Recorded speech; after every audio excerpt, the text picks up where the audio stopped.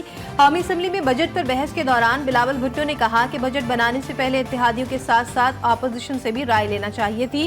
بلاول بھٹو نے نیب کو ختم کرنے کا مطالبہ دہرا دیا۔ انہوں نے کہا کہ نیب صرف سیاستدانوں کے لیے بنایا گیا، اسے ختم کرنا ہوگا۔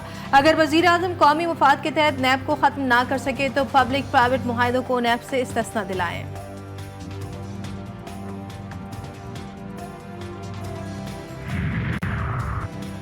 سرکاری ادارے سے سستی معیشت کا گلا گھونٹنے لگے۔ اداروں اور کمپنیوں کا خسارہ گزشتہ مالی سال 905 ارب روپے پر پہنچا۔ توانائی کا شعبہ سب سے زیادہ نقصان میں، حکمران سب سے اچھے کا دعویٰ کرنے میں مصروف، حقیقت بالکل الٹ۔ حکومت کا ایک اور کارنامہ، آئندہ مالی سال کے لیے ملکی تاریخ کی مہنگی ترین بجلی خریدنے کا انکشاف۔ درآمدی کوئلے سے ایک یونٹ 371 روپے 26 پیسے میں پڑے گا۔ پیسے غریب عوام سے وصول کیے جائیں گے۔ سنی اتحاد کونسل کی مخصوص نشستوں سے متعلق کیس کی سماعت جمعرات تک ملتوی۔ دوران سماعت چیف جسٹس آف پاکستان نے ریمارکس دیے کہ آئین مقدس ہے، اس پر عمل کرنا آپشن نہیں، لازم ہے۔ متناسب نمائندگی کے اصول سے ہٹ کر نشستیں نہیں دی جا سکتی۔ دوران سماعت جسٹس اطہر من اللہ نے ریمارکس دیے کہ آج بھی آئین پر عمل درآمد نہیں ہو رہا۔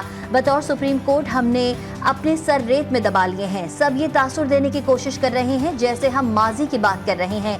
ایک دن ہمیں کہہ دینا چاہیے کہ بہت ہو چکا، آئین کی خلاف ورزی پر آنکھیں بند نہیں کر سکتے۔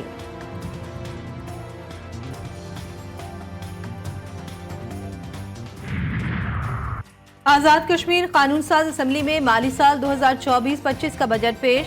بجٹ کا کل تخمینہ 2 کھرب 64 ارب روپے ہے۔ وزیر خزانہ آزاد کشمیر نے بتایا کہ اگلے مالی سال کے لیے 73 ارب 9 کروڑ 80 لاکھ روپے کا اضافہ کیا جا رہا ہے۔ ترقیاتی فنڈز کے لیے 44 ارب روپے مختص کیے گئے۔ آل ایکسپورٹرز ایسوسی ایشن آف پاکستان نے وفاقی بجٹ کو ملک سے غداری قرار دے دیا۔ ایکسپورٹرز نے عوام دشمن بجٹ کے خلاف بلیک ڈے منانے کا اعلان کر دیا۔ تاجر رہنما جاوید بلوانی کا کہنا ہے بلیک ڈے سے مسئلہ حل نہیں ہوا تو فیکٹریاں بند کر دیں گے۔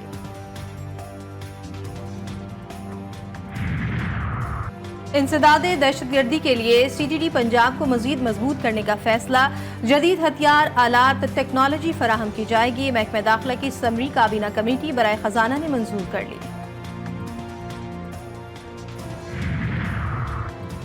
پی ٹی آئی رہنماؤں کا پارلیمنٹ سے سپریم کورٹ تک مارچ۔ بانی P T I Bushra be be اور دیگر کی رہائی کا مطالبہ۔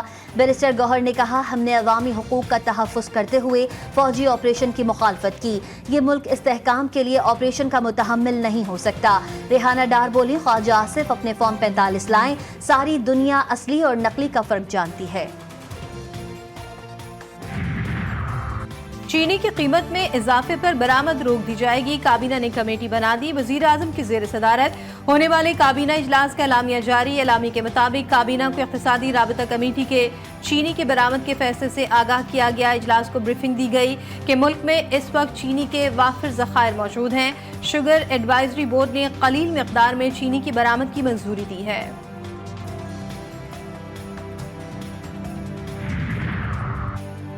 Rawalpindi F I A office سے چوری شدہ رقم خرد برد کرنے کے مقدمے میں اہم پیش رفت۔ راولپنڈی پولیس نے خرد برد میں ملوث مندرہ تھانے کے سابق ایس ایچ او اور یاسر محمود اور driver head constable Asad Mahmood کو گرفتار کر لیا۔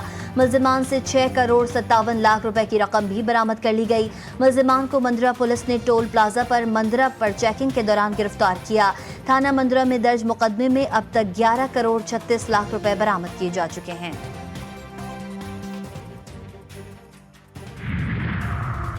کراچی میں ناظم امتحانات میٹرک بورڈ کو عہدے سے ہٹا دیا گیا۔ تحقیقاتی کمیٹی کی رپورٹ پر خالد احسان کو معطل کر دیا گیا۔ نوٹیفیکیشن جاری۔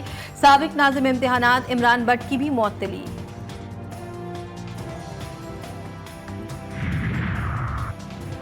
پنجاب بھر کے اسکولوں میں ہفتے کا دن یومیہ چھٹی کا دن قرار۔ ہفتے کے روز چھٹی کی وجہ سے اسکولوں میں پیر سے جمعے تک یومیہ تدریسی اوقات کار بڑھائے جائیں گے۔ وزیر تعلیم پنجاب نے ٹیچرز کمیونٹی کی آسانی کے لیے ہفتے کا دن بطور ویکلی آف قرار دینے کا اعلان کیا ہے۔ پشاور کے نواحی علاقے بڈبیر میں فائرنگ سے ایک ہی خاندان کے 8 افراد ہلاک، 2 زخمی۔ مسلح افراد نے مکان میں گھس کر فائرنگ کی، جاں بحق ہونے والوں میں 4 خواتین اور 4 بچے شامل۔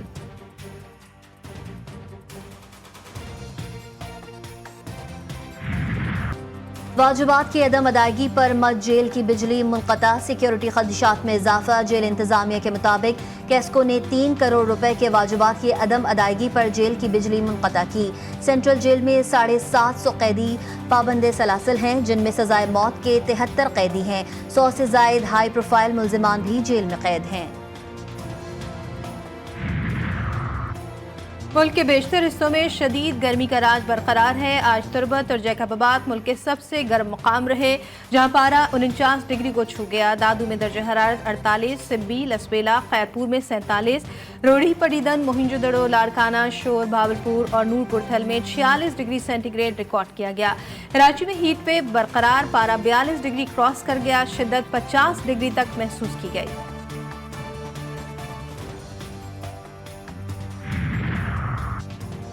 تھر پارکر میں شدید گرمی کی لہر کے دوران 25 مور ہلاک ہو گئے۔ محکمہ وائلڈ لائف سندھ کے مطابق موروں کی ہلاکتیں تحصیل مٹھی، اسلام کوٹ، چھاچروں کے دیہی علاقوں میں ہوئیں۔ 21 بیمار موروں کو علاج کے لیے مٹھی پوٹری سینٹر لایا گیا، جن میں 11 ہلاک ہو گئے، 12 کو بچایا گیا۔ علاقہ مکینوں کے مطابق تھر کے دیہی علاقوں میں روزانہ درجنوں مور ہلاک ہو رہے ہیں۔ کراچی میں بدترین لوڈ شیڈنگ کے خلاف احتجاجی مظاہروں کا سلسلہ جاری۔ لائنز ایریا کے مکینوں نے نیو پریڈی اسٹریٹ کو ٹریفک کے لیے بند کر دیا۔ احتجاج میں خواتین اور بچوں کی بڑی تعداد شامل۔ شہر کے مختلف علاقوں میں 12 سے 14 گھنٹوں کی غیر اعلانیہ لوڈ شیڈنگ کا سلسلہ جاری۔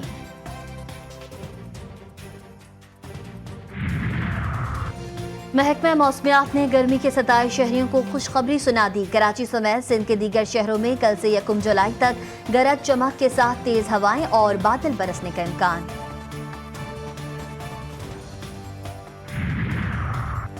ایران میں صدارتی انتخابات جمعہ 28 جون کو ہو رہے ہیں۔ ایرانی عوام 6 امیدواروں میں مملکت ایران کا نیا صدر منتخب کریں گے۔ ایرانی حکام کے مطابق امریکہ، آسٹریلیا، برطانیہ، روس، چین، جاپان اور دیگر ملکوں کے 500 سے زائد نمائندے ایرانی صدارتی الیکشن کی کوریج کے لیے ایران پہنچ رہے ہیں۔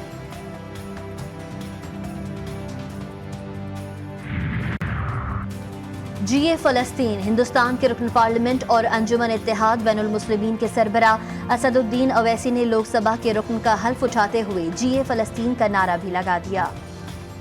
غزہ میں صہیونی فوج کے انسانیت سوز مظالم کا سلسلہ جاری۔ غزہ کے الشاتی کیمپ پر صہیونی بمباری سے حماس کے رہنما اسماعیل ہانی کی بہن سمیت 16 افراد شہید ہو گئے۔ پچھلے 24 گھنٹوں میں 32 فلسطینی شہید، 139 زخمی ہوئے۔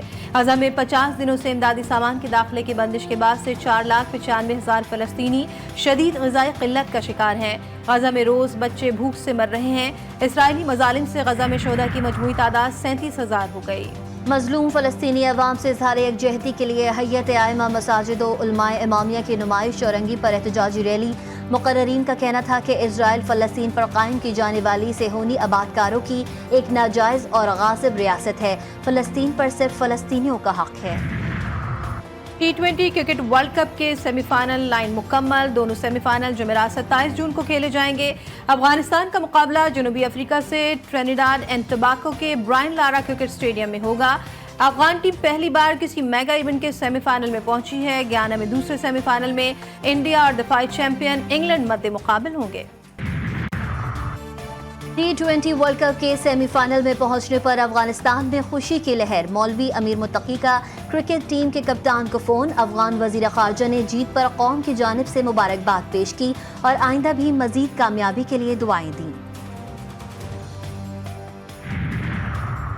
جہلم میں 88 سال پرانے بھائی کرم سنگھ گردوارے کی بحالی کے لیے اقدامات۔ ورلڈ سٹی اتھارٹی لاہور کی خدمات حاصل۔ تقریب میں سکھ برادری سمیت مختلف طبقہ فکر کے افراد کی شرکت۔